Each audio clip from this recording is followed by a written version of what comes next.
Or 2 minutes.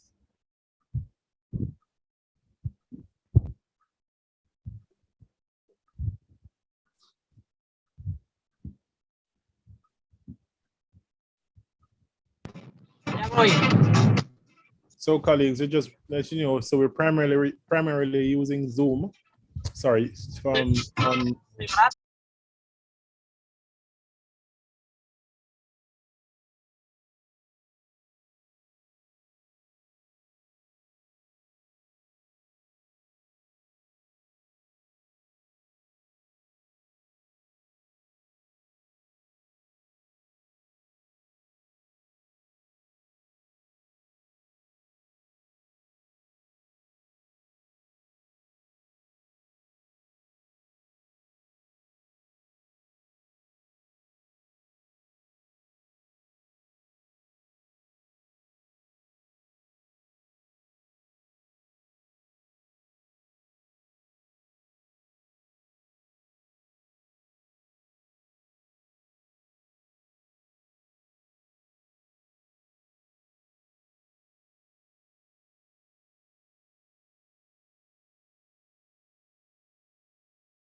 Rafai, who was the former Secretary General of the United Nations World Tourism Organization.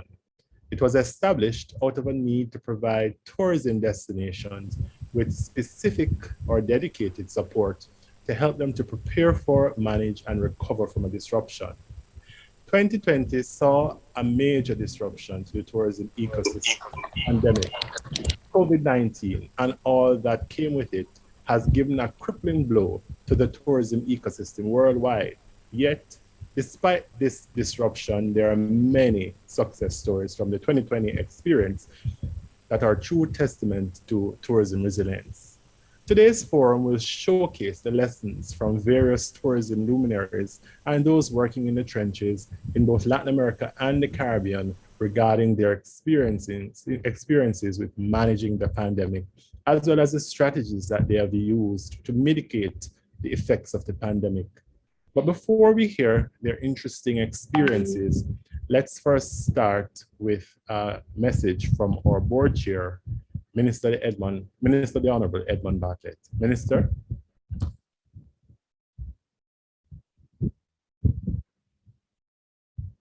I'm not hearing you, Minister. As we begin to contemplate recovery, there are valuable lessons to be learned from the experiences of the last several months. Most importantly, it is imperative that we identify weaknesses in current models and approaches to destination management with the objective of building destination security and resilience. Our 8th staging of the Edmund Bartlett Lecture Program promises to explore some of the lessons from Caribbean and Latin American tourism experts regarding their experiences with navigating COVID-19. These lessons will help other destinations around the world to develop a template to navigating a pandemic and make international tourism more resilient. For my part, one important lesson that the current crisis has taught us is that in the post-COVID era, it can no longer be business as usual for international tourism. In fact, if international tourism does not respond to its multidimensional vulnerabilities, there may be no business at all for some destinations in the near future. This is against the background that some of the threats facing the sector are increasingly being recognized as existential threats. Existential threats to tourism are disproportionately facing those destinations with high levels of tourism dependence, climate volatility, and over-reliance on traditional source markets. From an industry perspective, governing the member bodies at the national and regional level will have to lead from the front in terms of establishing risk reduction standards and strategies for hotels and other tourism entities. However, current facilities and arrangements are not adequate in dealing with many of the major disasters that we're facing. So, given the great demands that are likely to be placed on these limited resources, we have to look beyond all of these and to think through a deeper and broader process. For this reason, a truly cross-sectorial and cross-regional strategy for crisis management will be needed. The pandemic has underscored the needs for the development of global risk assessment and crisis management tools for tourism. So, the proposed Global Tourism Resilience Barometer, the GTRB, which we are putting forward, will ensure that the tourism stakeholder now have and are able to take advantage of a centralized instructional and supportive tools that will help them to develop sound policies and identify mechanisms that will help to either reverse or mitigate disruptive trends in tourism. This framework will essentially assist policymakers, destination operators, public-private companies, educational institutions, governments, or specific government ministries, non-governmental organizations, or the other stakeholders. It will help them to determine the level of tourism resilience and readiness across. So, through the framework and index, stakeholders will be able to, one, determine through a composite score and ranking how well they are doing as it relates to tourism resilience. Two, we'll be able to identify tourism resilience gaps across countries and implement corrective strategies to prepare these countries for various disruptions. Third, it will enable progress on global tourism resilience to be measured over time. And fourthly, to access new insights which will deepen understanding of global tourism resilience by enabling comparisons and facilitating conversations based on broader, long-term considerations than those of the usual insular considerations. In the current volatile landscape, there is naturally a great and perhaps unprecedented sense of paranoia, uncertainty, and anxiety pervading the entire sector and its millions of stakeholders. In the midst of adversity, and as they contemplate recovery options, tourism players have had to rethink the future of international tourism in an unprecedentedly decisive and urgent manner. Indeed, the changes that have produced by the coronavirus pandemic have influenced new norms, cultures, expectations, and approaches to enhancing destination security and attractiveness that will considerably determine the new dispensation and responses of global tourism in the post-COVID period. Undoubtedly, the post-COVID tourism sector will increasingly emphasize the promotion of sustainability, adaptability, and diversification. Traditional tourism product that is externally driven, built around laissez-faire tourism behaviors, and over-reliance on traditional source markets, and that emphasize quantity over quality will be either replaced or superseded by tourism products that are designed to ensure sustainability, adaptability, and diversification of destinations. The new paradigm will require that destinations achieve accelerated segmentation and differentiation of their markets, as narrow-mindedness has proven to be a distinct challenge of many tourism destinations.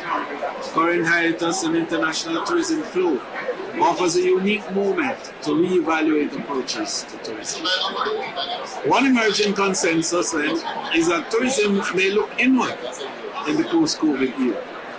In the immediate term, many governments around the world are prioritizing domestic tourism through 2020, which would mean reconnecting communities and countries with their own cultures. Facing isolation, reduced trade and reduced commercial travel, many countries may now be forced to discover new sources of competitive advantage and survival, which are now locating within their own national borders and which they have traditionally overlooked or underutilized. In the end, by forcing countries to be more inward-looking in responding to and adjusting to present crisis, countries would have charted their paths to ensuring more resilient and tourism models in the future. In the long term, this crisis also presents us an opportunity to harness the potential of digitalization to drive new tourism experience. In the absence of physical traveling experiences, millions of people in quarantine have been seeking out cultural and travel experiences from their homes. Culture has proven indispensable during this period, and the demand for virtual access to museums, heritage sites, theaters, and performances have reached unprecedented levels, according to the UNWTO. Rapid digitalization, coupled with emerging technologies such as virtual and augmented realities, can create new forms of cultural experiences, dissemination, and new business models with market potential for all. Destinations must quickly embrace the norms of digital economy, in which business relationships and transactions will become increasingly mediated by digital technology. This new paradigm will provide us with an opportunity to discover new modes of functionality and productivity. It will allow us to balance mobility with responsibility and will help to generate business models that are more resistant to future public health crises.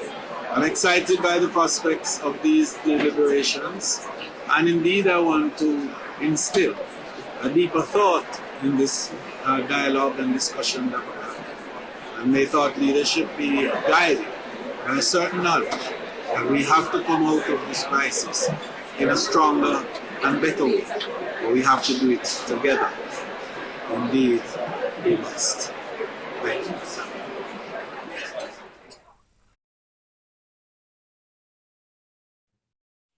Thank you very much, Minister Bartlett. And I'd like to apologize for the audio. Minister Bartlett is running between London, Dubai, and Glasgow. So, and it was very difficult for him to make this particular video. So, but the transcripts will be available online. So totally apologize for it.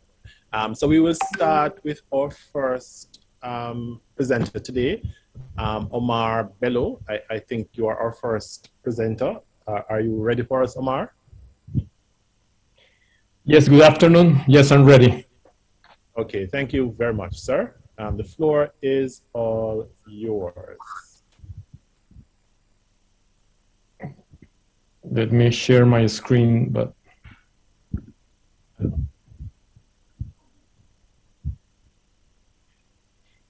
well, good afternoon. Here, I think that it's important to put this my intervention in terms of some measures, some estimation that we have done regarding tourism and COVID-19 in 2020. Basically, I will present the estimate for two countries, Dominican Republic and Honduras. I would say that there are two different countries.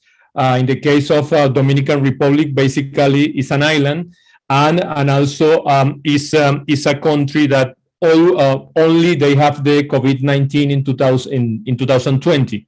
In the case of Honduras, they have two disasters at the same time, the COVID-19 and Hurricane Eta and Iota. So it's interesting how we measure that and what are the lessons that I think that you can learn from those disasters.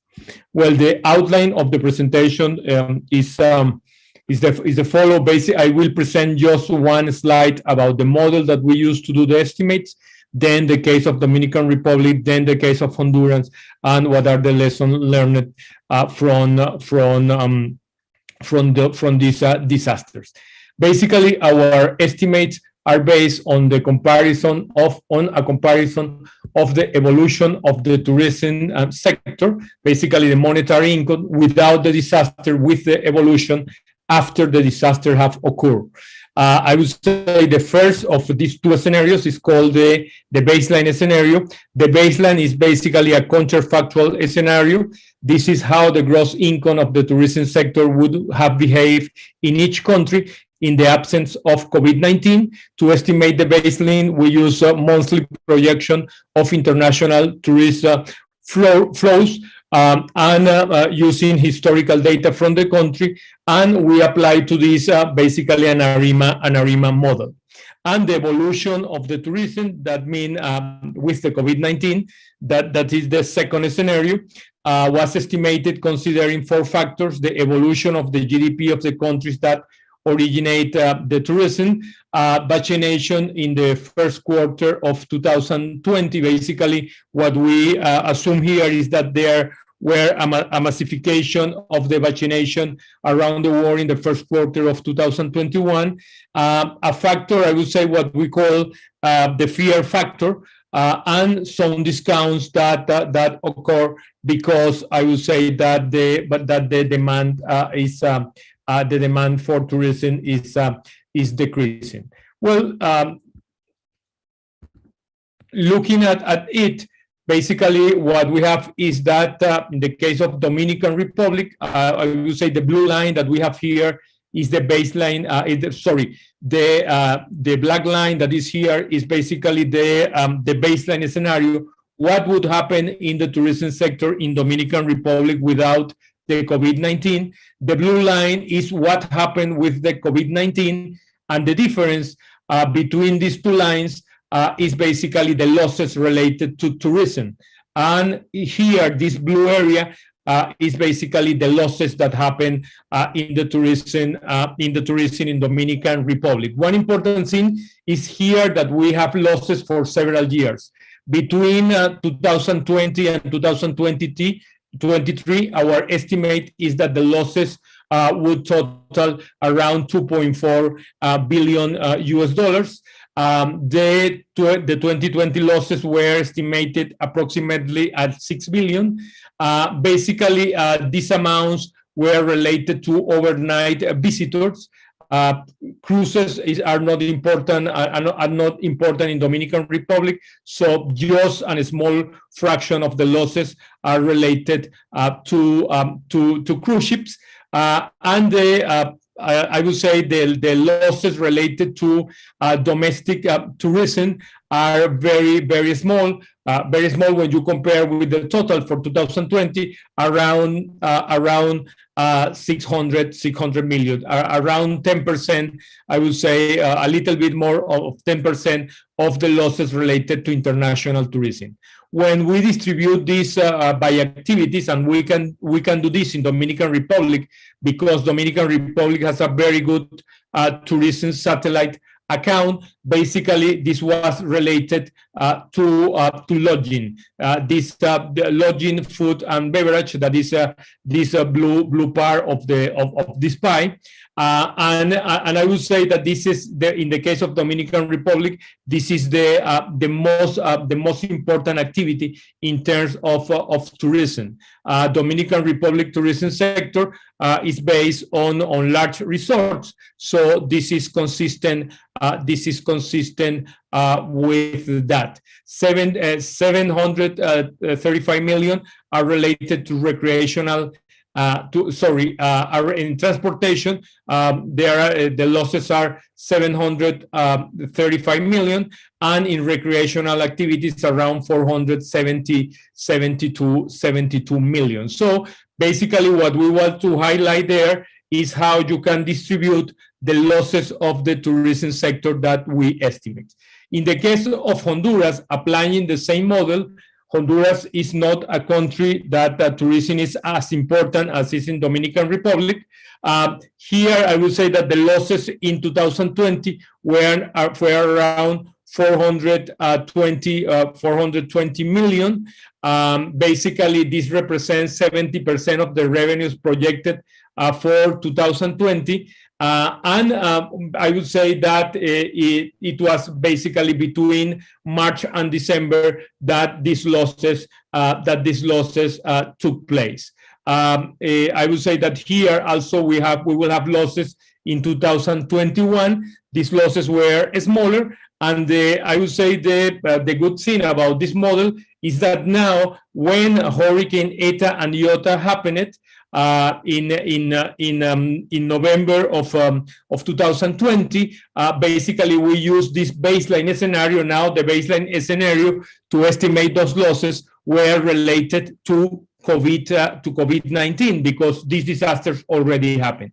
I would say that the disaster of Eta and Iota add some losses to the tourism sector in Honduras, around $26.1 million, and it was related to international visitors. I would say that the losses in the case of Honduras, that is a continental country, in terms of internal tourism, were 3 times the losses related to ETA and IOSA, the losses that we have the losses that we have related to international tourism. And important, the losses in international tourism were relatively low because we already were in a presence of a big disaster that we have I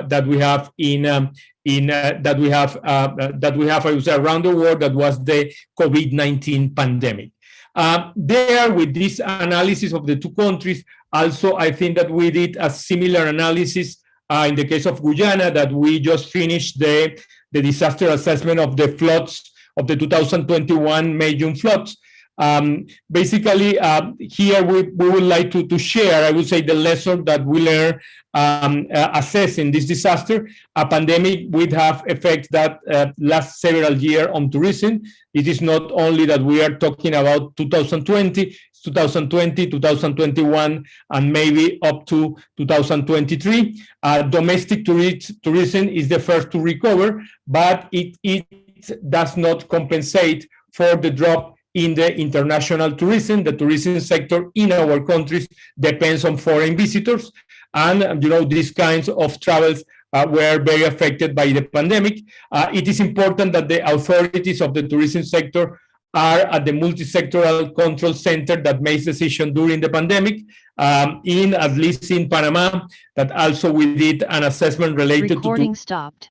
And in Dominican Republic, basically what we found is that people of the tourism sector complained that they were not participated in the decision related with the pandemic that obviously affect the tourism sector.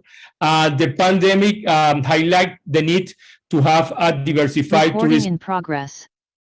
Many people mentioned, that we have to talk about, some sustainable tourism, not this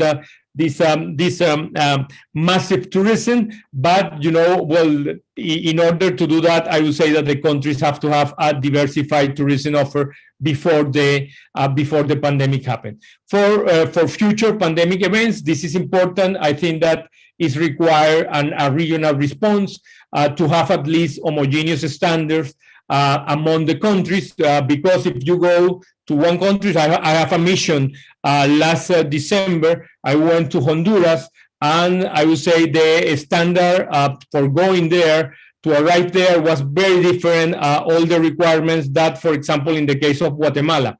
So it will be important, to have a regional response that all the countries have, I would say, the same requirements. that, I would say that fast we move in terms of recognizing the different machines that the people could have.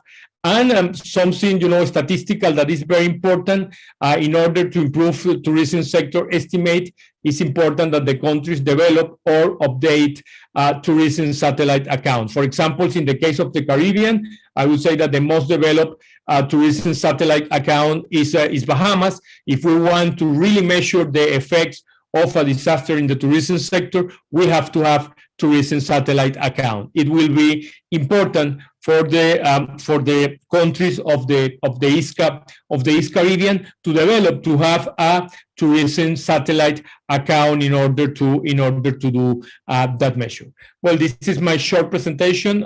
Thank you very much. My contact is here. If you need anything after, you want to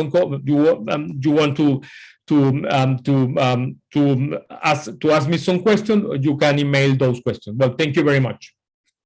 Thank you very much, Omar Bello, economist at and economic affairs officer at ECLAC, the Economic Commission for Latin America and the Caribbean. You will get an opportunity to speak to Mr. Bello some more, Omar, some more after the presentations. Thank you very much, sir. And we now have Ms. Nicola Madden-Gregg, who is the president of the Caribbean Hotel and Tourist Association, just recently elected. Congratulations, Ms. Madden-Gregg, and the floor is now yours. Thank you very much. Morning, everyone. I hope you are seeing my screen. The Caribbean Hotel and Tourism Association, being faced with the COVID-19 pandemic, we looked at our region, which is diverse, imaginative, we have good proximity, and our people. And we looked at the impact that COVID-19 would have from an economic impact on the region. And when we started out, we had already seen at the beginning of 2021, the total job loss in 2020, which was in the region of 1.7 million, GDP loss in the region of 36 billion, and of course, the fall off in international arrivals. If we saw no improvement, we were looking at 1.9 million jobs lost, 42 billion in loss of GDP, and of course, an ongoing reduction in international arrivals in the region of 68%. Tourism is not only a standalone industry, it impacts all sectors, and we looked at also the indirect and induced impact of tourism on our countries and all the countries within our region, and recognized that we had to have a very quick and appropriate response. We looked at 10 focal points for tourism recovery. Number 1 was health and safety. 2, communications and public relations. 3, we looked at the restoring our confidence in the product. We looked at improving efficiencies, adapting to the change in the consumer behaviors and concerns. How do we stimulate industry survival and recovery? How do we continue to invest in our people, strengthen the linkages, have a sustainable mindset, and collaborate, coordinate with our partners? So what was our approach? We made a commitment to stakeholder collaboration, and this is one of the lessons learned out of COVID-19 that was invaluable. Being able to upfront some of these relationships that were built over 6 years, particularly with Carrefour and our various 33 associations that we have as our stakeholders. We were able to start planning for the pandemic early at our CHTA meeting, our marketplace in the Bahamas last January, when we first got wind of this pandemic. In February, we conducted extended industry briefings and we launched our COVID Resource Center. By March, we formed the COVID-19 task force, and by April and May, developed industry protocols, guidelines, and checklists. By March, we continue to recommend cancellation guidelines to our members as we saw that various destinations had to be closing their borders. And we launched an extensive webinar resilience series that was aimed at helping our members to be able to find data, information, resources, and expertise to help them in their decision making. We began operational and retrofits of facilities for our various hotels, attractions, and airports. And we relaunched in May the TripMate travel insurance program, because that was at the time recognized that it's important that travelers had insurance to cover COVID-19. In June, we commenced extensive health training safety with all CARFA for owners, managers, and team members, and this is an ongoing process. Working with CARFA, the testing, monitoring, and tracking systems were put in place to be able to us to see real time what was happening on the ground here in the Caribbean. And this has been invaluable in terms of us being able to communicate to our stakeholders, both locally and in the wider world.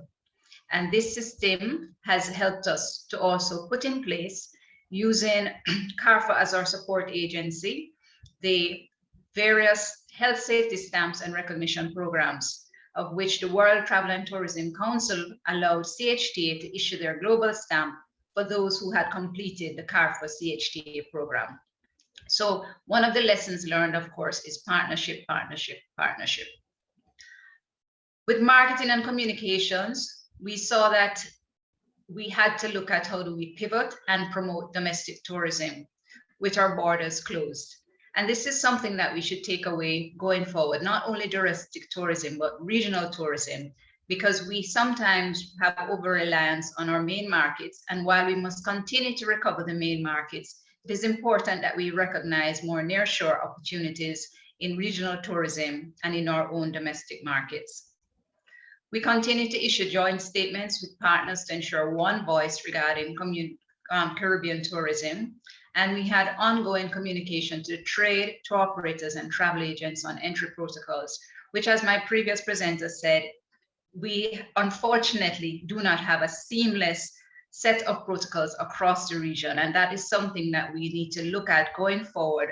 How do we now streamline our protocols? We do have the experience of this pandemic, and it would take time now to sit down and do an assessment of what worked, what didn't work, what was the best practices by each destination, and cement that into an ongoing document for future events, which we may be faced with. So our collective work has resulted in the Caribbean having one of the lowest per capita rates of COVID-19 reported incidents, hospitalizations, and deaths in the world. A record we are committed to maintain as we move to responsibly open travel.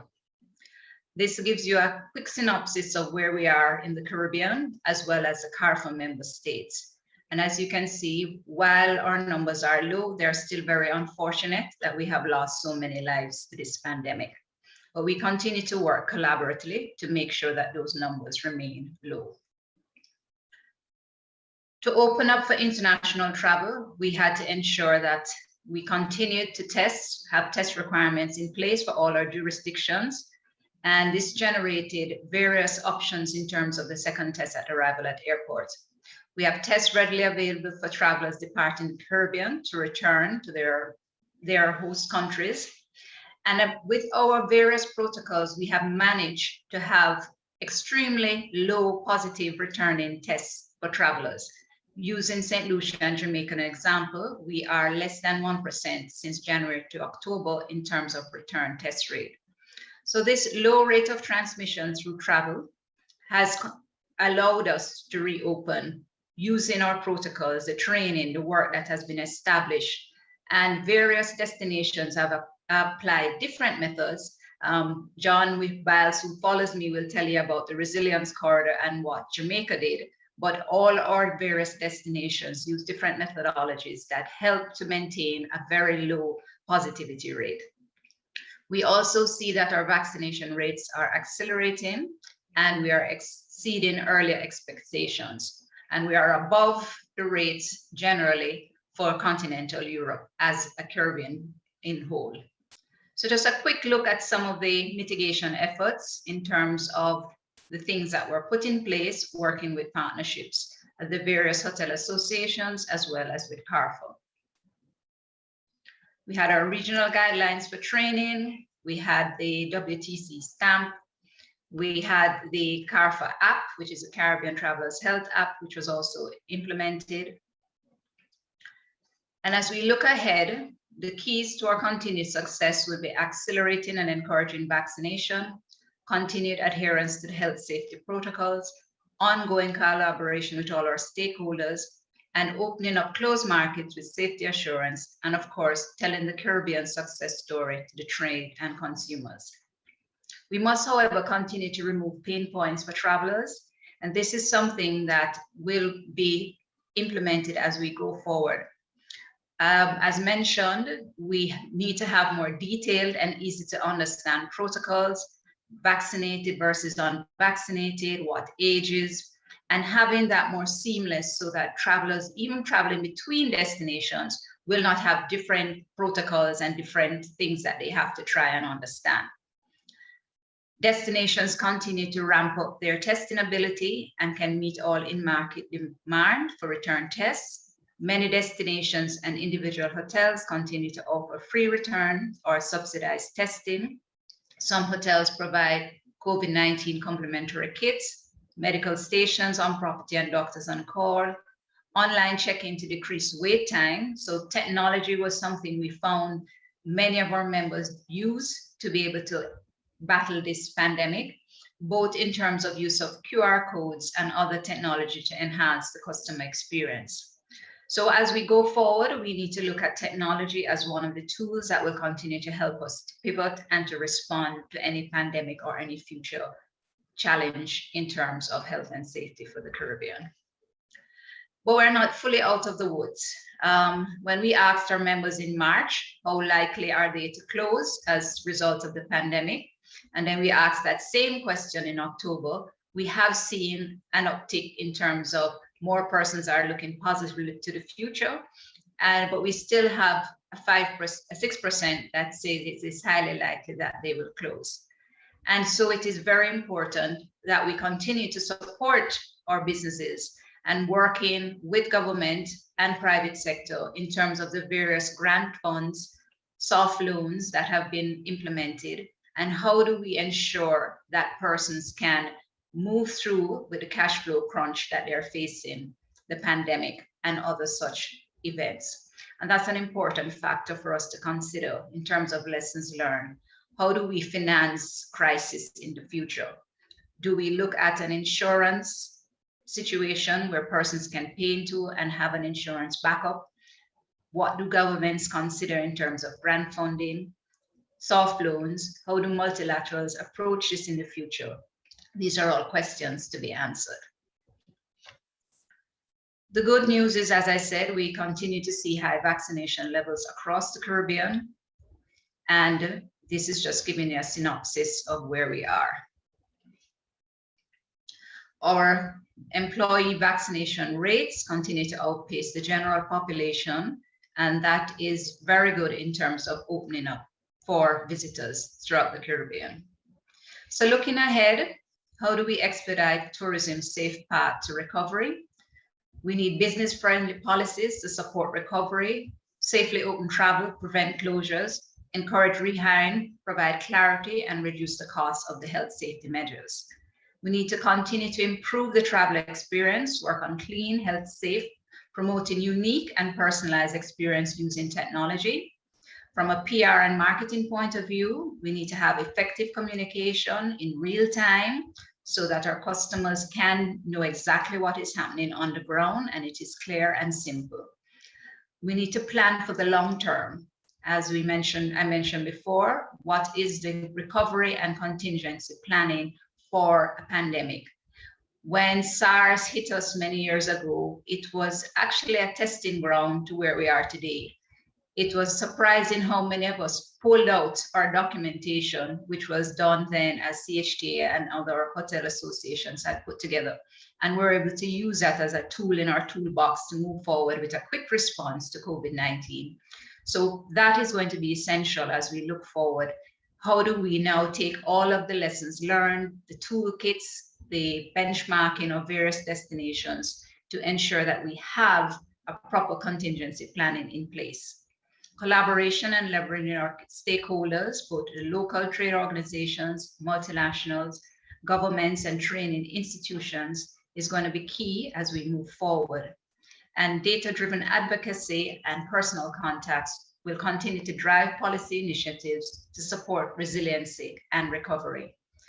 The future has a lot of question signs, but I think one of the most important lessons, and I will say it again, that we have learned from COVID-19 is partnership, and how together we were able to quickly overcome some of the challenges by working seamlessly and with focus for recovery. Thank you. Thank you very much, Mrs. Nicola Madden-Gregg. Very interesting stories and cases. It's been a very eye-opening forum seminar, and I'm pretty much sure that a lot of persons will be contacting you after. I just want to say that for those persons who are not English speakers, if you could go into one of the breakout rooms, we have 2 breakout rooms here for those persons who are not English speakers, and also for our secondary YouTube website that is specifically in Spanish. Thank you again, Ms. Nicola Madden-Gregg. We now have Mr. John Biles, who is the coordinator or chairman of the Resilient Corridor, which is quite an interesting story in and of itself, and certainly a space or an experience that should be shared and duplicated in other parts of the world, given the fact that COVID-19 is still current. Mr. Biles, you can now speak, sir. Morning, everyone, and thank you, Professor Waller.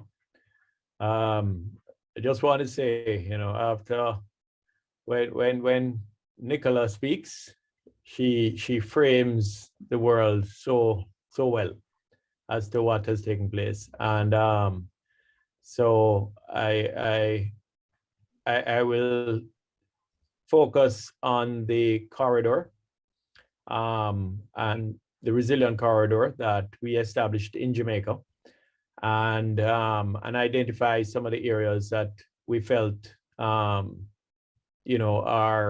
lessons for us moving forward. Before I get into it, I think it's important to just kind of identify where we were in 2020 when this thing happened. I call it the COVID shock. Tourism, we knew right away was going to be the hardest hit of any industry. The fact that the human body is a vector and all the controls on cross-border crossings is basically a halt on tourism. And just throwing some questions out that were asked at the time, they say that the best strategy is developed out of the right questions. Well, I don't know if these were the right questions, but there were questions that us in the private sector asked and were increasingly concerned about. Our suppliers, we had numerous suppliers out there. There were force majeure statements made. We wanted to know who would survive and will they pay the outstanding receivables. These were all discussions. Nicola was a part of that. Trying to identify, do we ask government to help to try and collect this money because it had such a rippled effect going throughout the entire country. And unemployment. You grapple with, what do I do with my workers if there's no time set for the resumption of business? At that point, we were talking about, when could we resume business? And there were dates being set up to 6 months to a year past the date of the lockdown. Safe travel. What are the best protocols for travel? How do we implement and monitor protocols? At that point, I can just say that the science was changing every day. We were overloaded with changes and evaluations of the different protocols and what would work and what would not work. The government regulations, we realized right away that we were completely in the hands of the government, and in particular the ministries of health. How long would the lockdown be? How do businesses survive during the lockdown? How do we get government to encourage risk-reward based bold decisions to facilitate recovery in a world where everybody was so scared of this pandemic that there was a increasing move to just keep everything locked. And the point Nicola made, teamwork. How do we help trade partners to resume business? We're all at that point in lockdown, and we're all watching to see what the next moves are going to be. So there was, I bring this up because it's important to kind of establish was that we were. Then there was this whole concept of a protocol-based vacation. We started identifying as we started to get a better understanding of the protocols, that the protocols were as strong as the chain of protocols. And in the discussions with our Ministry of Health, they wanted to keep it within a small enough geographic area that they could focus the limited resources to monitor, for surveillance and to enforce. There was a need to, and I'm going to use words that Nicola said, collaboration. We needed to get more than one government agency involved because MOH, which is our Ministry of Health, didn't feel that they had enough resources. They weren't happy with just the resources from themselves and Ministry of Tourism. So we had to get various ministries involved in the inspections and the surveillance and the enforcement. And what you see here now, the map of Jamaica, it was a very limited area that had 85% of our entire product, basically along the coastlines. And through that, we were able to identify a limited geographic zone that had 85% of our tourism product, including hotels, attractions, etc., and only 1% of the population. So there was a bit of by design and a bit by default. And we were very happy when we started looking and identifying the product, that we identified that it was within a sufficiently small area. The collaboration and process management. From the very beginning, we realized that testing was going to be a key. And how do we use the testing for the where, when, and how to respond? The departure testing came mainly from our host or source markets, United States and others, where they wanted people to be tested before they went back. But we were also doing a pre-testing coming in.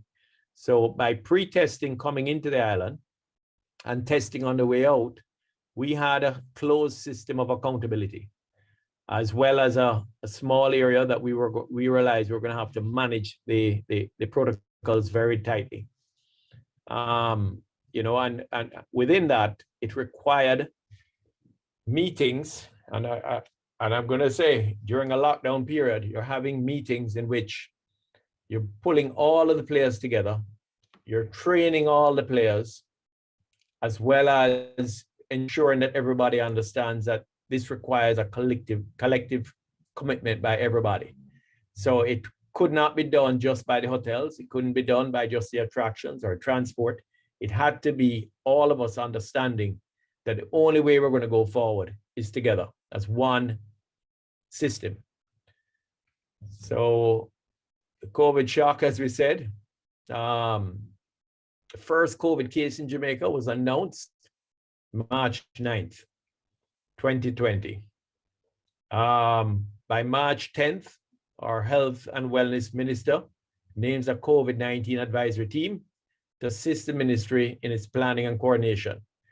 At around the same time, our Minister of Tourism, Minister Edmund Bartlett, sets up a tourism task force and hires outside expertise, Pricewaterhouse, to work with the industry, bringing experience from Ebola, from SARS, etc., and ensuring that we're using best practice from that. March 11th, a global pandemic is declared by World Health Organization officially, and the borders closed in Jamaica at March 21st. In June 1, we start a phased reopening of our borders. And by June 15th, we have opened the borders for hotels only, as far as international travel. At that point, the corridor, as we conceptualized it, had not been fully opened. They were only opening to the hotels. So we had the attractions and many of the bus drivers, the craft, restaurants and bars still left out of the loop at that point. So we really took a joined up approach. And, you know, the hotel, we have the Jamaica Hotel and Tourist Association, really became the hub of the entire sector in a way that we had considered before, but I would say at this point, it was truly a collaboration that we've never had in the history. Whilst in lockdown, Jamaica had gone to work. So I explained that we used Price Waterhouse. There was a 131-page of world-class benchmark tourism protocols endorsed by the WTTC. This was put together, and you know, it was fit for purpose for every single player within the industry. We trained and certified 28,000 workers and operators virtually. Remember, we're in lockdown, and this was done by TPDCO within the Ministry of Tourism. And TPDCO is the Tourism Product Development, which is an agency within the Ministry of Tourism. And again, you know, a lot of this was led by or the entire thing was led by our minister. So, you know, all of his ministry was pulled together to repurpose and be able to support what needed to be done. We had a joined up public-private partnership for surveillance and enforcement, because we also realized as an industry, we had to do a lot of we had to be the eyes and ears on the ground. We had a program called See Something, Say Something, Do Something, where we were communicating constantly and keeping that information flow going. All licensed transport, hotels, attractions, inspected and certified as COVID resilient. Everyone had to show the reconfiguration of their operation to make sure that it could meet the requirements of the protocols. You know, the social distancing, the testing on the way in, which was really temperature checking, and ensuring that the operations were following the social distancing requirements. And then, of course, scheduling of the routine inspections established, which I'm happy to say the records show that we've maintained over 95% compliance. And I'm not just talking again about hotels or attractions, but every single operator within. And that testing and that inspection is ongoing. Everybody knows what happened with the global fallout of tourism. Jamaica's tourism industry and recovery, I just want to put forward, you know, it was so critical for the overall economy, with 50% of the country's foreign exchange, 30% of our employment, and 30% of direct and indirect GDP. We quickly understood as a country that we had to come together, support the recovery of tourism, and make sure that we were back on the right track. The extensive economic shutdowns, all I can say is that we certainly felt it. Material unemployment, there was a lot of pain that was out there. And, you know, the consequences of it required us pulling together everyone. There was an unwavering faith in our recovery, largely because of many of the things that Nicola spoke of, and I won't go into that again, except to say that, Jamaica does enjoy all of what was mentioned by Nicola as far as the proximity, etc., but also, being able to provide more purposeful travel. The facilitating of the safe reopening of tourism, the testing we spoke about, the business operations and how to reconfigure, the controlled tourism, which was at limited space, and visitors had to stay on a seamless pathway of protocols, certified transportation to certified hotels and attractions, all COVID resilient certified as being part of the tourism resilient corridor. The corridor was a managed space with a complete joined up approach. And of course, working out what if. So if a visitor got sick, the hotels would be the first point where they would be kept within the hotels as comfortable as possible. If they got sick and needed to go to the hospital, all of this had to be worked through. The takeaways, what we've been learning as a country, we've learned that the vaccine is just a stronger tool in the toolbox of protocols. Protocols continue. We've learned that lockdowns are the easiest action for country when cases spike, but it makes reopening more difficult, and it doesn't fix the underlying problems. We've learned that, more bad decisions are made out of just giving in to fear than the commitment to reopen the economy smartly. I do want to just make a little pet peeve that I've had over the period of time, which is lives versus livelihoods was one of the biggest global misnomers. It was never lives versus livelihoods. All of our lives really required a balance. And, there is no life without livelihood. And just being able to understand that there is a compromise and there is a balance there that is required.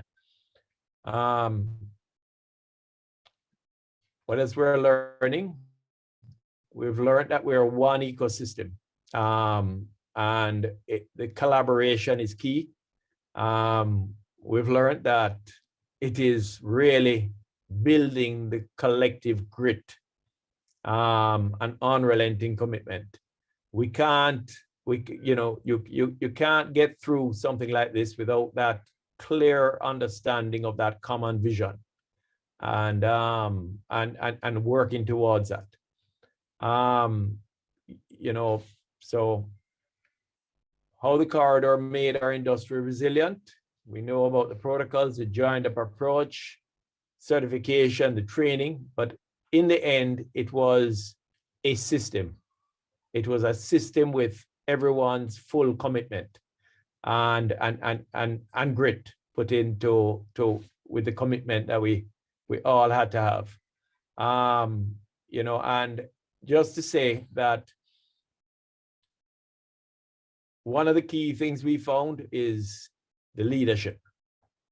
Our minister from the very beginning, he took charge. He put forward to put the money where we needed to get the help from outside, and pull the teams together of all the unlike players. Everyone was in the room. Everyone had to participate or could participate. And it really required a level of collaboration that has, in my history of 21 years, I've never seen that level of collaboration. But there was another side, and being a part of the cruise side of it, things, we also realized that, nationally, we cannot do this alone. It really required that, connecting with the other suppliers internationally, the other countries. The harmonization of the protocols is still something outstanding. And if we can pull on some of these things that we are really understanding the importance of now and have in the future for any shocks, etc. You know, this basic outline of critical areas that we need to have as you know, boxes that we need to tick. That's going to be important for us to be able to work through in the future. So I hope I've given a probably another perspective of the resilience building and capacity building for resilience. And I thank you very much. Thank you very much, Mr. Biles, the chairman of the Resilience Corridor that operates here in Jamaica. That was certainly a thought-provoking conversation about the different challenges and issues and mitigation strategies surrounding the Resilience Corridor. And it's certainly something that many persons and many institutions can emulate and will emulate as the cases about the successes surrounding the corridor becomes much more widespread. Thank you again, Mr. Biles. I would like to just again remind those persons who are non-English speakers that we have a facility for you to be able to listen to the presentations in Spanish. And for those persons who are on the Zoom call, we invite you to go to the Zoom room. And for those persons who are using YouTube, we also have a dedicated Spanish YouTube section. And for those persons who are on the United Nations platform, I know you have your dedicated translation services there. Thanks again. We now have Mr. Neil. Is Neil on? Okay, fine. We have now Mr. Neil Walters, who is the chairman and president of the Caribbean Tourism Organization here in the Caribbean. Neil, the floor is all yours. Thank you very much, Dr. Waller. Thank you for the invitation to present in this activity today. I'm seeing a very strange action going on the screen. Okay, so my presentation actually incorporates a lot of what was said already. And what I'm going to do is basically not focus on those things and rehash them, but look at the lessons for the long term. Presentation was essentially broken down into immediate responses and therefore based on lessons we learned in 2020, but then also looking at the longer term actions that would be needed for Caribbean tourism on an overall level, not just a country level, but things that can apply across the region in terms of helping tourism go forward beyond this pandemic. This slide shows that, you know, basically the stuff that has been discussed before, the reality in 2020, what has happened, and then discuss the things that Nicola and so on would have mentioned already, not going to go over that. But here on this slide, in terms of immediate actions, this was mentioned, but I think it needs to be reiterated, that the regional and international organizations in the Caribbean have been working tirelessly. And this is just some, this is not all, there are a couple of others that were probably not included there. But I've been working tirelessly on some of the actions that Nicola would have mentioned and others to make sure that international agencies like UNWTO, funding agencies closer, IDB, the OAS, etc., are recognizing the realities in the Caribbean, and they have been working with us to help in the region's recovery efforts. Certainly at the CTO, we can say that those agencies have been approaching us rather than us approaching them as we did initially to offer assistance, recognizing the importance of tourism to the Caribbean overall, and specifically some of our countries. Actually, there are about, I think, about at least 5 of our countries are in the top 10 most tourism dependent countries in the world. So you can understand that collaboration that has occurred since 2020 needs to continue, and it needs to continue not just at our regional level, but going to a broader base to have our voice heard and advocate for the necessities and the issues and the requirements of the region. So moving to the long term, and as I said, my intention was to say a lot we've said already, but I'm going to focus on some things that I think need to be more reinforced and actually in some cases mentioned. Rebuilding the sector will require the incorporation of contingency plans to mitigate future shocks. Certainly when Minister Bartlett spoke, he mentioned this, and this would obviously be driven by data. My friend from ECLAT mentioned the need for tourism satellite accounting and so on, which has been discussed for several years, but there has been a level of hesitancy by countries to do it due to the costs involved. However, what we have been doing is trying to sensitize countries to looking at different ways to manipulate, record, and well, shouldn't say manipulate, but the point is taken, record and analyze the data that they have in their possession, sometimes not even recognizing the value of it, because that will be necessary, and those methodologies used, for instance, in the collection of data to help in terms of creating contingency plans for the future. I heard mention earlier about alternative markets. Definitely that is a case that needs to be looked at, because several of our countries focus on USA, UK, Europe, not recognizing that there are some persons who sometimes travel to their destinations because the numbers are small, because they're not marketing to them necessarily, but they hold the potential for the future, especially if it's a case where we have a situation like the current pandemic, which has affected different parts of the world in different ways. Similarly, we need to look at, in terms of future shocks, the effect of climate. And we know about the meetings that are occurring as we speak in Glasgow and so on. And the fact that this region we live in, while also being very dependent on tourism, also is very vulnerable in terms of hurricanes. And we also, and this year, for instance, has been varied as well in terms of looking at what has occurred in St. Vincent and the Grenadines and Haiti. St. Vincent and the Grenadines with a volcanic eruption, which affected neighboring islands, and also Haiti with the earthquake. Now, it is more difficult, obviously, to plan for natural disasters.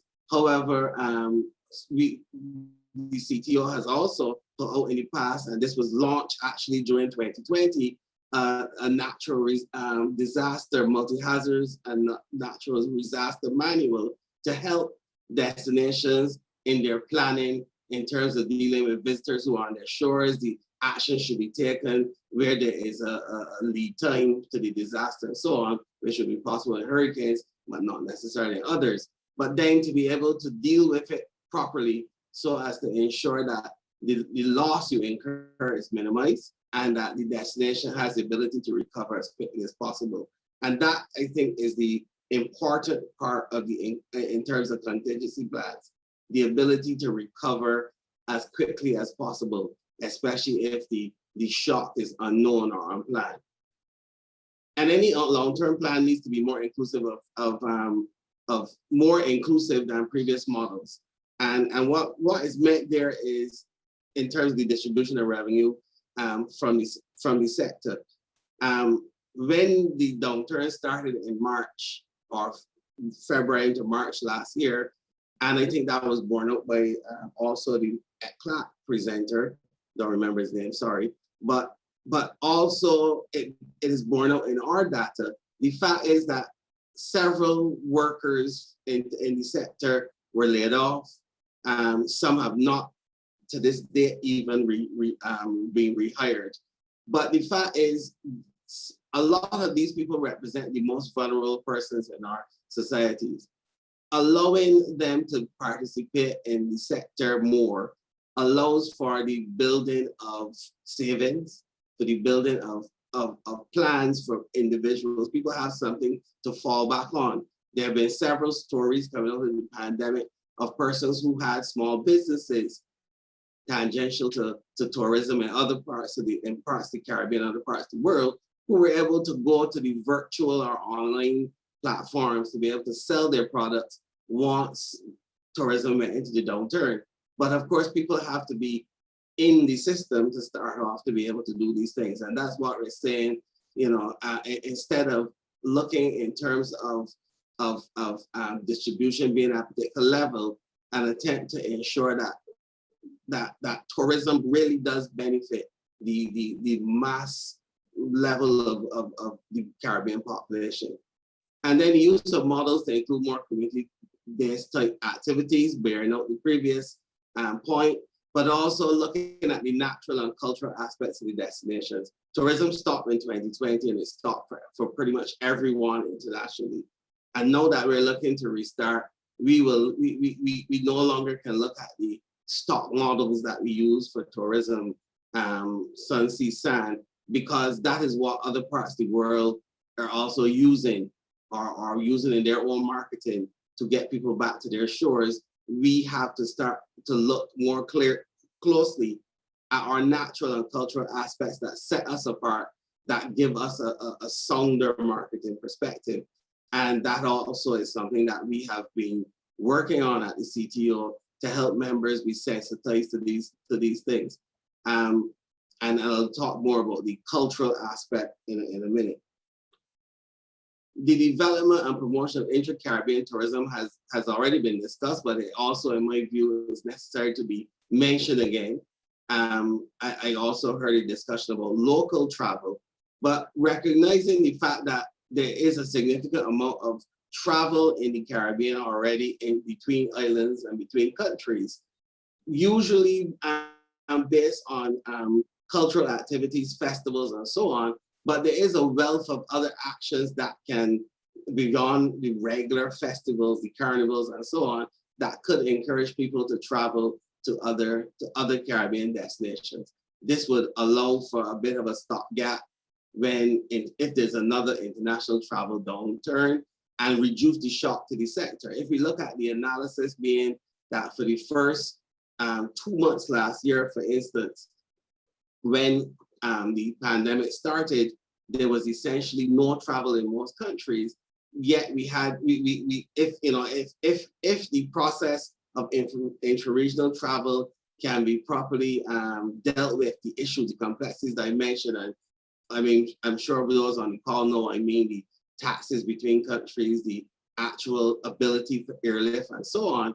It means that if international travel stops, and this is a space that we can move towards managing and controlling our own space, we can be like other parts of the world where when travel stops internationally, travel still continue within their spheres.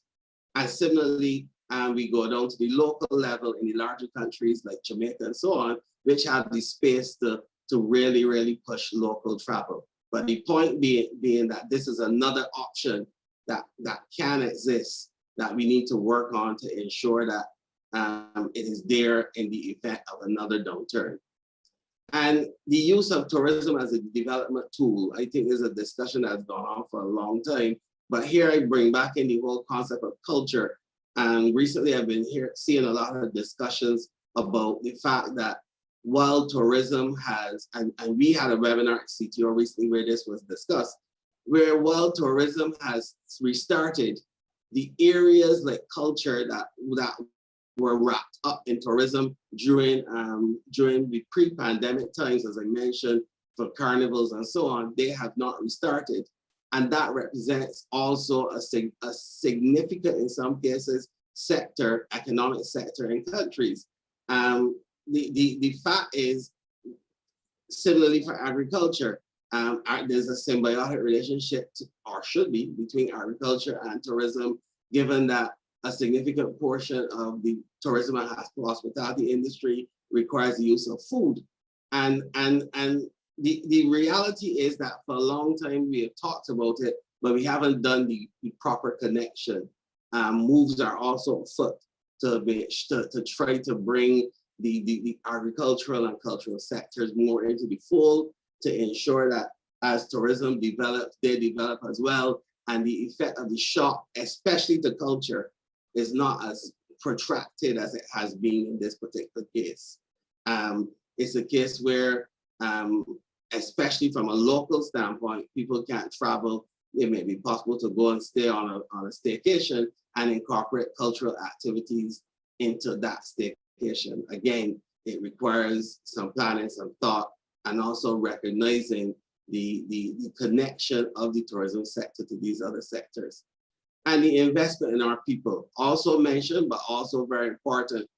In any service sector, the greatest asset is arguably the people who work in it, the people who smile, in this case in tourism, and make you feel welcome and so on, which the Caribbean has been renowned for, but which obviously will be a challenge with people wearing masks and social distancing and so on.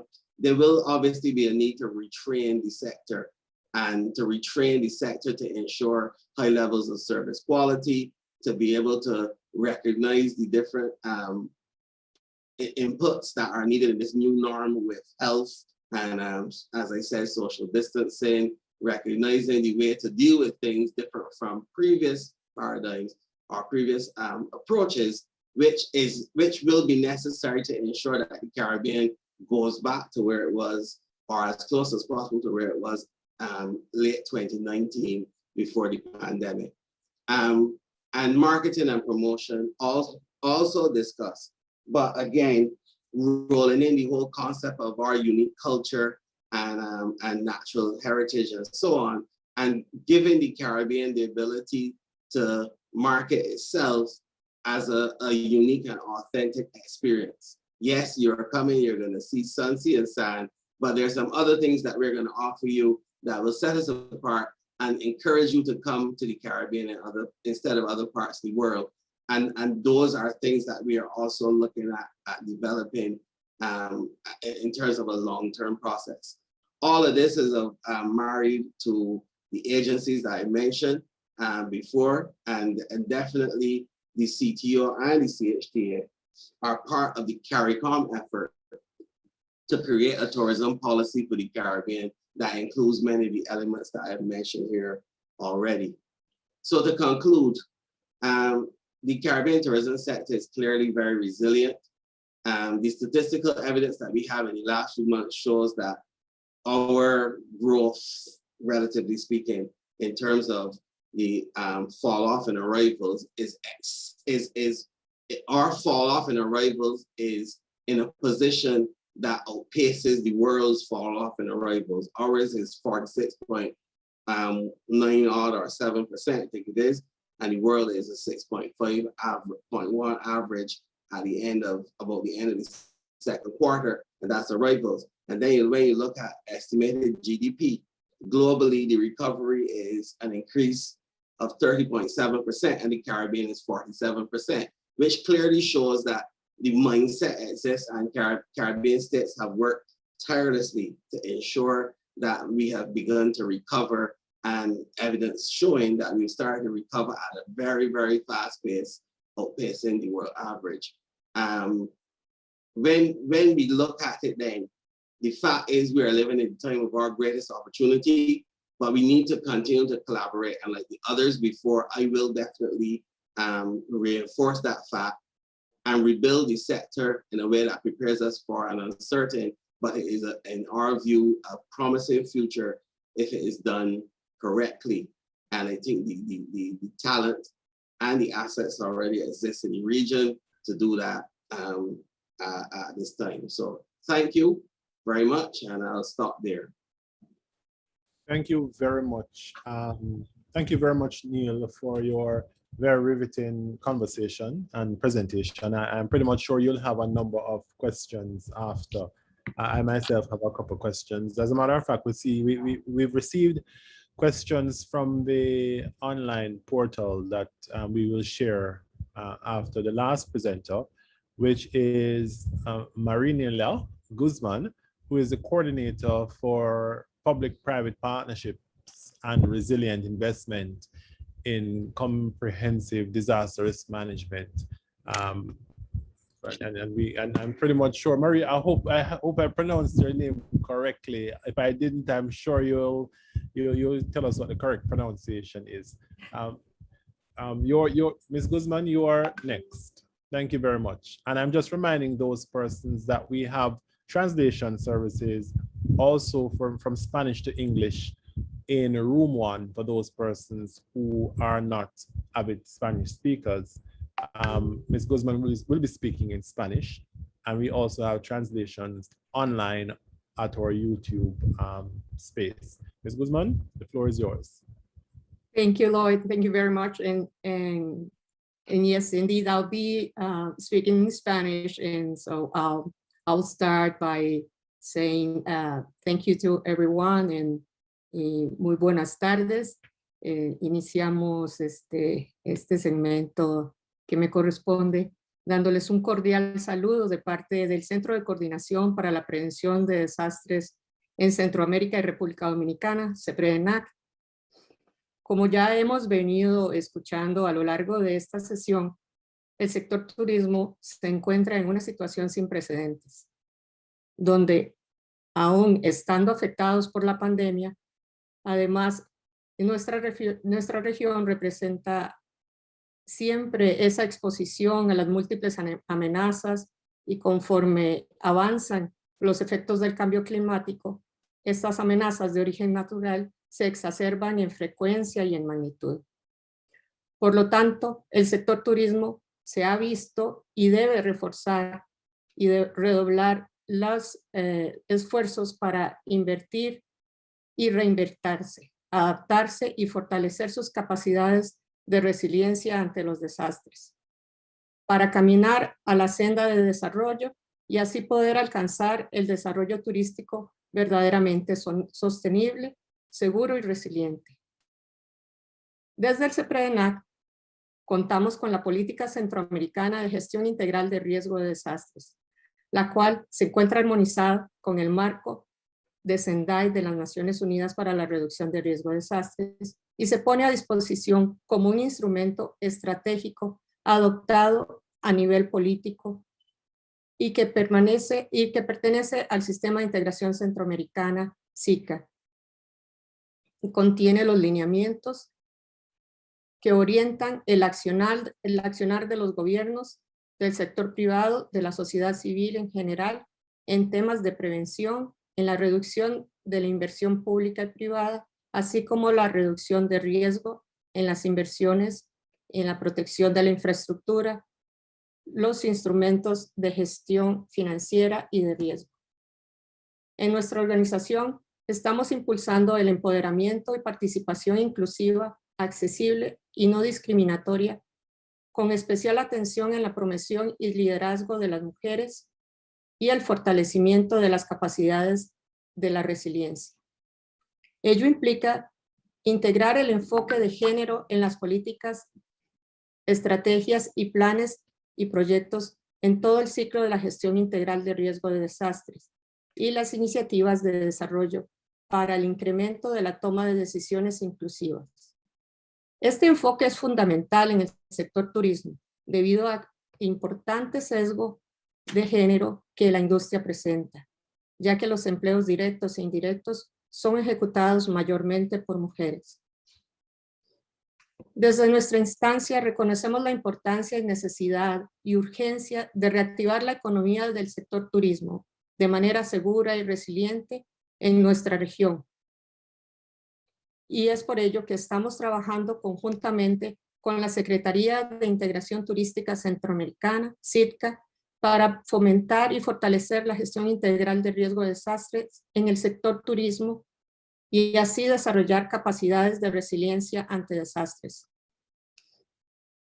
Tenemos como objetivo generar las capacidades y herramientas necesarias para prevenir y reducir los escenarios de riesgo ante el impacto de las amenazas climáticas, particularmente en los procesos de un turismo sostenible basados en las estructuras de producción que refuercen la economía local y desarrollen una política coherente con el uso y preservación del medio ambiente. Perdón. Durante los meses de septiembre y octubre del presente año, hemos realizado 3 talleres pilotos en coordinación con el CITCA, los ministerios de turismo y las cámaras de turismo de Guatemala, Honduras y Panamá, donde los participantes conocieron los elementos básicos de la gestión integral de riesgo de desastres aplicados al sector turismo de manera complementaria y preparatoria para el curso de gestión integral de riesgo de desastres y turismo resilientes que pondremos a disposición desde el aula virtual del CEPREDENAC para la región de SICA en el próximo año. A través de estas acciones, CEPREDENAC y SICA, en armonía con la política centroamericana de gestión integral de riesgo de desastres, buscan apoyar la recuperación de la activación turística, fomentando el desarrollo de capacidades y la generación de planes empresariales en gestión integral de riesgo de desastres que impulsen la inversión pública y privada informada por el riesgo, mediante la educación e información en todos los niveles, con el fin de reducir vulnerabilidad social, política, económica y ambiental en nuestra población. En el marco del memorándum de entendimiento entre ambas instancias, se sentaron las bases generales de la colaboración estratégica para impulsar el trabajo coordinado en materia de gestión integral de riesgo de desastres para el desarrollo de acciones que contribuyan a la sostenibilidad del sector turístico regional, en coherencia con la alta vulnerabilidad del territorio y brindar mejores capacidades para que el sector turístico pueda desarrollar acciones en reducción de riesgo que les permitan desarrollar hoteles y espacios de entretenimiento seguros y resilientes, acoplados a las estrategias de adaptación al cambio climático, así como a la construcción de planes de gestión integral de riesgo y promover la incorporación de criterios de reducción de riesgo de desastres en el mecanismo de certificación SIX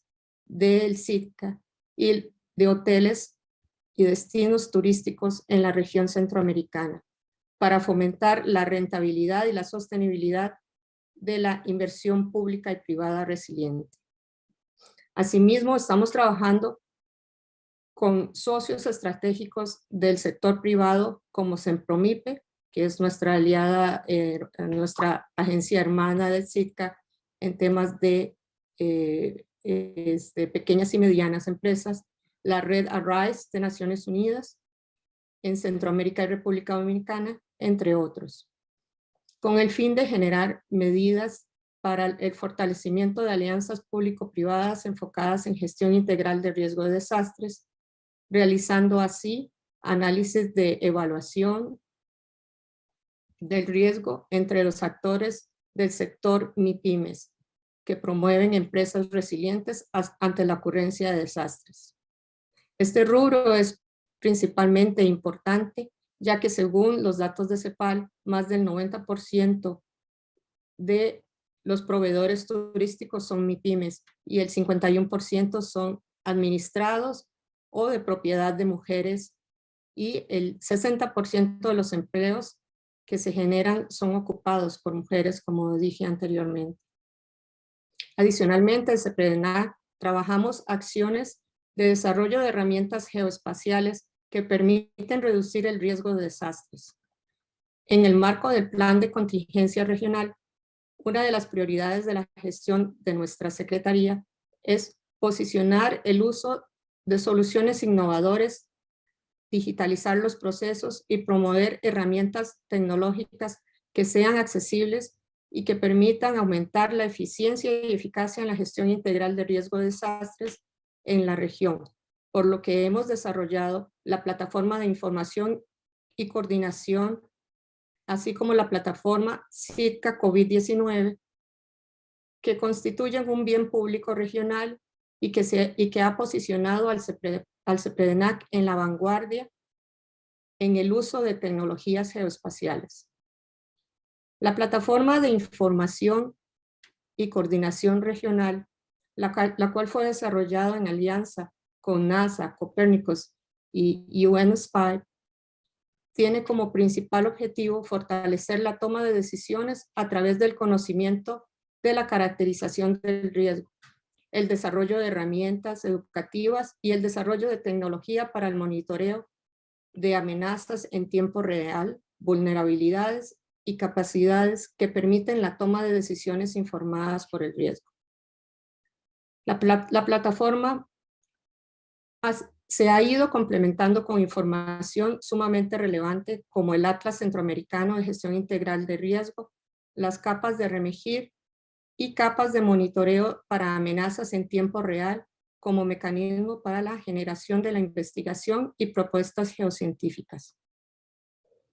Deseo terminar subrayando la importancia de esta plataforma y su aplicabilidad, ya que es una herramienta la cual permite formular y evaluar proyectos de inversión pública y privada mediante la gestión integral de riesgo que brindan conocimientos a los tomadores de decisiones y posibilitan el intercambio de información en tiempo real, permitiendo la ejecución de proyectos seguros y resilientes, ya que se consideran todas las características y criterios y medidas de mitigación que darán sostenibilidad y resiliencia a las inversiones y proyectos en temas de prevención, mitigación, recuperación y reconstrucción del sector turismo.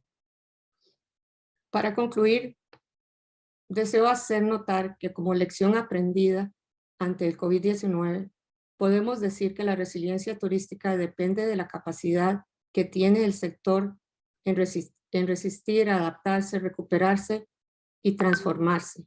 Pero para ello debemos incluir criterios de reconstrucción mejor. Debemos reconstruir mejor en aspectos sociales, económicos y ambientales, por lo cual es fundamental y prioritario incorporar en el ADN del sector turismo la gestión integral de riesgo. Muchas gracias. Thank you very much, Ms. Guzman. Thank you very much for your presentation. Quite interesting. I suspect that we may have some additional questions as it relates specifically to DOMREP. Thank you very much. And so we're at the end of our presentation section, and we do have a few questions for our panelists. And we will start with a general question, which was, and it's an open question to anybody who wants to answer the question. And the question is, what is the one thing that you think made the difference with managing the pandemic? Just that one thing. If you had to identify one thing that you could say made a difference. I see Nicola, Ms. Mangreg, gearing to respond. Well, for me, it was definitely collaboration and partnership. I mean, and having a focus. That teamwork, that immediate requirement to say we're all in this together, that definitely pushed us in the right direction to start moving with alacrity. So it's when you have something as major as a pandemic, if you don't have teamwork and proper collaboration, you're going to stall, you're going to make mistakes, and that is essential to be able to move quickly. Thank you very much. And Ms. Mangreg. Neil, I see you have your hand up here for this one. Hi, thanks. Yes, I will agree with Nicola, but I would add this factor. Obviously, the pandemic added a dimension to the tourism sector that we, although we had been paying attention to it in the past, we had not incorporated into our activity, and that's the health side.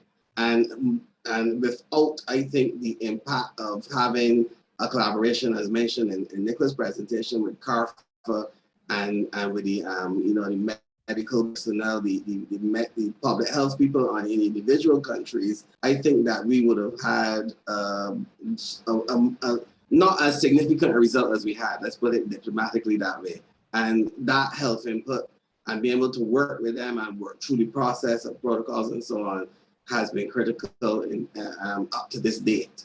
In my view. So collaboration, but more specifically for me from that standpoint. Thank you very much. So collaboration, partnership. Marinala, Ms. Guzman, are you, I see you looking like you want to respond as well. Well, I think we all have our taking here, and absolutely, I'm with them, with our partners here. It's about collaboration. It's about solidarity. It's about thinking as a team, like Nicola mentioned. That, you know, if we don't work together in these cases, like the pandemic or any major event, this cross partnership at any level, at the local, at the governmental and the regional level, and now worldwide, is the only way to work as a humanity, not putting people in the middle in the first place, prioritizing. I think this was the biggest lesson, no? Putting straight our priorities during the pandemic. And I think in my case was a good lesson learned, you know, just stop, and it makes us, all of us, to stop our engines and rethink. So for the best. So it was a good exercise for my part. Thank you. Omar, Richard. Sorry, John. I'm mixing up John with his brother. John, Omar. Well, you know, to me, the most critical aspect that I found was, you know, that alignment to a single purpose.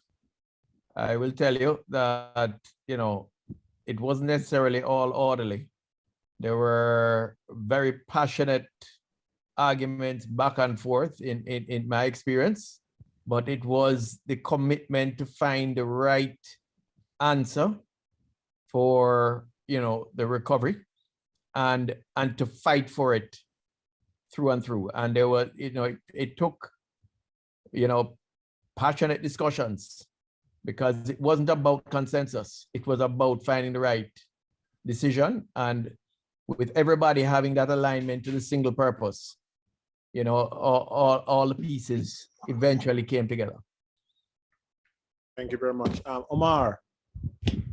Yes, well, I think that individual countries and some association has done important efforts, but at the end of the day, the borders remained closed for for several months.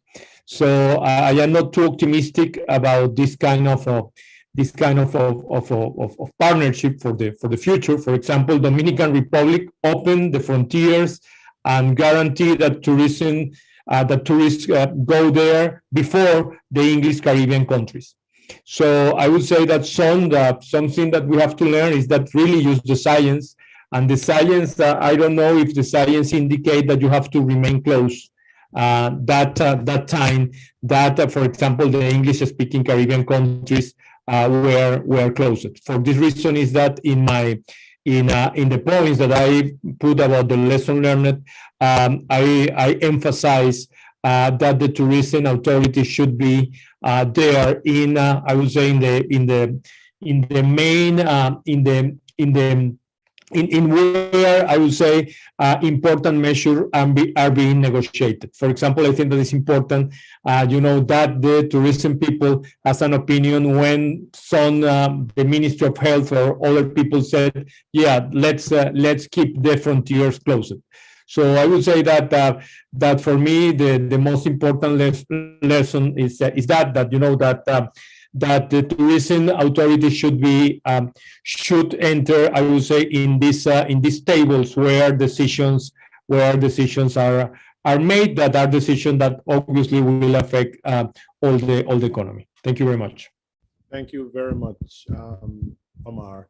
And we have a second question. I think we only have time for two, but they're quite interesting questions. So to answer to the first question is teamwork, compromise, and listen to the science, based on what everybody else has said. So the second question is, what do you think, and we'll start in the reverse order. So we'll start with you, Omar. What do you think the Caribbean and Latin America will look like post-COVID? What will the ecosystem look like? What are the different activities? What should we look out for? We're coming to the Caribbean and Latin America. What changes will we see going forward? Essentially, that's the question. Yeah, well, basically, I will focus my answer in the tourism sector. I think that basically you will have a tourism sector that will be more automatized than before. That this has happened, I would say across all the economy. But you will have in the future, sometimes that you could do check-ins in the hotels without having any contact with anyone. You can do it, from your computer, from an app.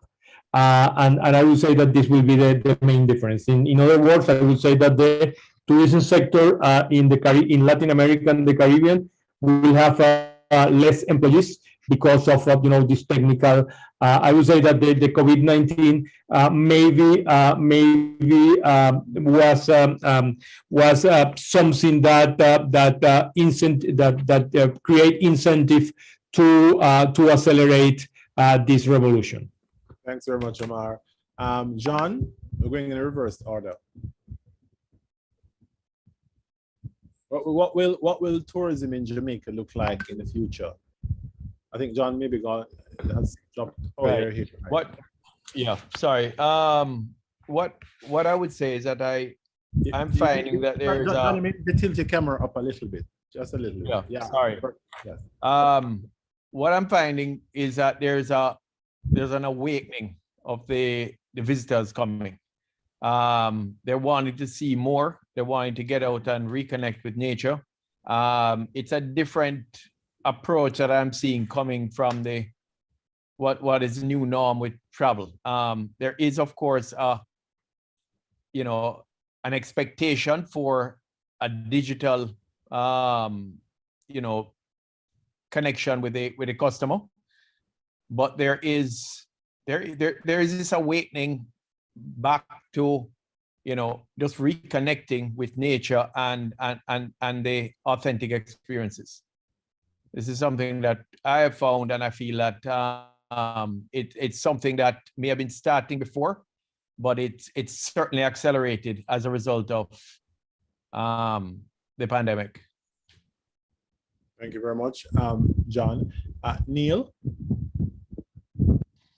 Was it Neil before? Yeah, I think Neil, and then it was Nicola and then me, but I can't go ahead. Don't matter. Okay, you and then Nicola will allow me. Okay, go ahead, Neil, and then we'll discuss that, and then we'll move to Nicola. I think the thing we've started to see, agreeing with John, is a more discerning traveler.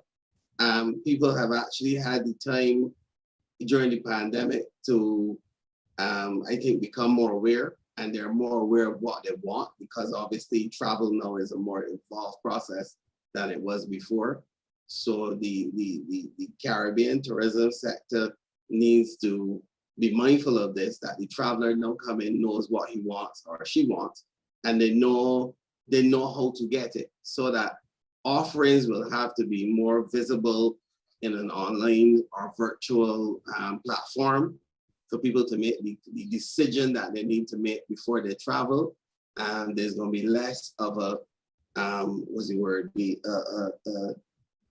haphazard approach to it than there was before, because there's a lot more planning involved, and that planning will spill off into other areas beyond the things that we've seen recently, like in terms of quarantining and so on. People are going to be more focused on how they travel and where they travel to and what they get for the extra dollars now that they have to spend. So we also need to be mindful of the value for money perspective rolled into there.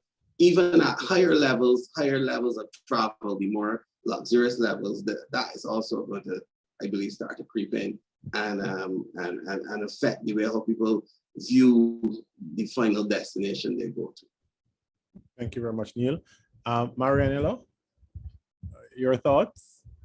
Yes, I would like in this question actually to share our own experience in the recent forum of CEPREDENAC. They took place in Dominican Republic last week. So this was our first experience back into the new normal, and as the speakers were saying, there's a big level of awareness when people are in a place now, in a touristic place, because we were taking our event was taking place in a major all-inclusive hotel in Dominican Republic. So so even though you have all the sense of mixed feelings now of the exposure, but at the same time, they are in place, the biosecurity protocols, and they're taking tests. I think the more and more we get back into the new normal, these feelings will be, you know, more concealed with the situation. And I believe that we're here in this new situation with the awareness, with the masks, with the biosecurity and the health and safety protocols, and things can be done. It will be a bit different, but we did this as a proof. It took, for us, it was a big effort. Not many people were ready, or governments were ready to come to our event, that it was a high-level event. But we did it also to promote tourism and to promote the fact that if we do things in an orderly and safe way, we can do it. And so I think the key is to work in that way, orderly and safely from now on. Thank you. Thank you. Thank you very much. And Ms. Nicola Madden-Gregg. Thank you. I think we have to look at it from two sides. On the leisure side, I think there will be definitely a more diversified product. We saw with the pandemic a shift and a pivot for a lot of people who went for villa experiences, private experience, bespoke tours, very customized experiences. The wedding market pivoted, and smaller weddings, the use of technology, live streaming is becoming a big part of our DNA. I think that won't go away. You would still have persons who will now require, especially if you're having a conference, you can also reach much further. So even if you have a delegation of 200, you would still want that technology, that live streaming capability to reach 2,000, 3,000, 4,000. So I think those things will become a part of our DNA. You also have the impact of the work from anywhere. Now, with so many companies that have, you know, moved to work from home, you find that I think you have more travelers who are working while on vacation, in quotes. So that leisure market, that business/leisure market, I think will expand, and you will see persons traveling and working from different countries, as well as experiencing the country that they're in. So having that ability to have good Wi-Fi and technology throughout your hotel and your attraction will be important. I think protection of data is something that is going to be essential for tourism organizations going forward. We are collecting a lot more data, more personal data, health history on persons. So we'll have to look at how we continue to protect and keep privacy and protection of data. So generally, I think we will see tourism return, yes, in terms of the usual activities, but there are some new markets, some new niches that have opened up that we have to look at and see how do we attract and maintain those new niches that have opened up. Thank you very much, Ms. Nicola Madden-Gregg. And thank you all for the time that you took today to present on these very critical issues, what's happening in the Caribbean and Latin America. This particular forum, this 8th Edmund Bartlett lecture series, essentially sought to provide lessons from the Caribbean and Latin America as it relates to how their experiences with COVID-19, but more importantly, how they were able to mitigate COVID-19 and manage and be resilient. And I suspect that we may have one coming from Africa, from our African Center, early January, late February. Thanks everyone for showing up today. The presentations were spectacular. The learnings were phenomenal, and I myself have learned a lot from this, and will certainly pursue follow-up questions to the panelists as we go further. Thanks everyone for coming, and this is Lloyd Waller coming to you from Kingston, Jamaica. Stay safe, everyone. Thank you. Bye. Thank you. Bye-bye. Have a good day. Bye. Thank you. Thank you.